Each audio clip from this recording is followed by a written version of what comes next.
केवळ महाराष्ट्रातीलच नव्हे तर हिंदुस्थानातील प्रत्येकाला अभिमान वाटावा असे काम करणारे कार्यशैली असलेल्या थोरले बाजीराव पेशवे यांच्या स्मृतिदिनानिमित्त रावळखेडी येथे मध्य प्रदेश सरकारकडून नुकताच एक कार्यक्रम झाला। बाजीराव पेशव्या यांच्या कामाची झलक दाखवणारी एक माहितीपट मध्य प्रदेश प्रशासनाकडून प्रसारित करण्यात आला। या कार्यक्रम प्रसंगी मध्य प्रदेशच्या मुख्यमंत्र्यांसह अनेक मान्यवर उपस्थित होते। या छोट्या चित्रफितीतून बाजीराव पेशवे यांची जीवनकार्य दाखवण्याचा प्रयत्न करण्यात आला। अशी होती ती चित्रफीत।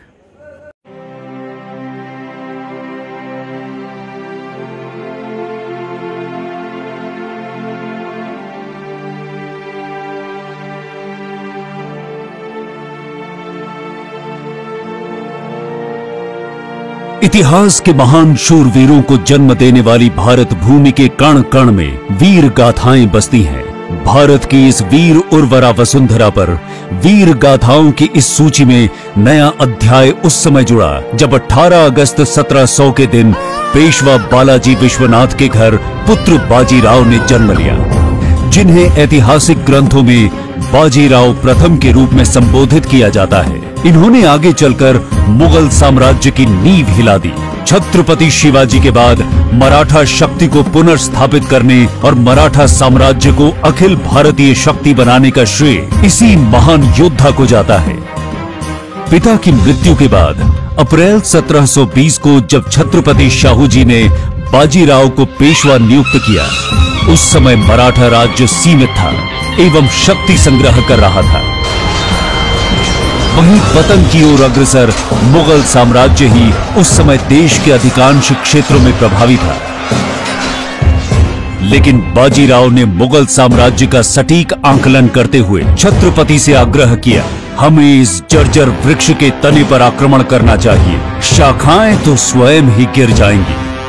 अपनी इस रणनीति के द्वारा पेशवा बाजीराव जब मराठा साम्राज्य को विस्तार दे रहे थे, उसी समय निजाम चिनकुलिच खान, जो मराठा साम्राज्य का सबसे बड़ा शत्रु बनकर उभर रहा था, उसे 28 फरवरी 1728 को महाराष्ट्र के पालखेड़ में एक भीषण युद्ध में हराकर उसकी आक्रामकता को विराम दिया।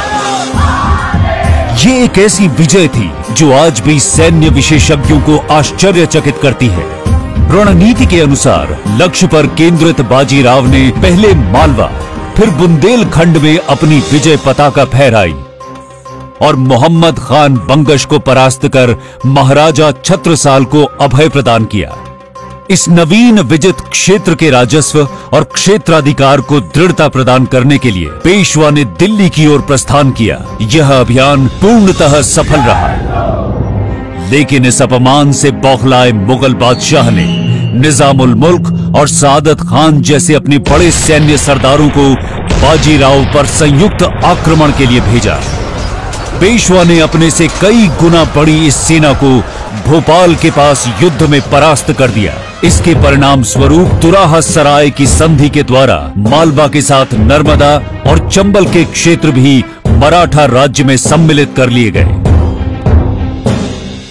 20 वर्षों के अथक परिश्रम के कारण पेशवा बाजीराव का स्वास्थ्य बिगड़ चुका था। सैन्य शिविर में भीषण ज्वर के प्रकोप के कारण 28 अप्रैल 1740 को मध्य प्रदेश के खरगोन जिले में नर्मदा तट पर स्थित ग्राम रावेरखेड़ी में उनकी यह पराक्रमी जीवन यात्रा संपन्न हुई।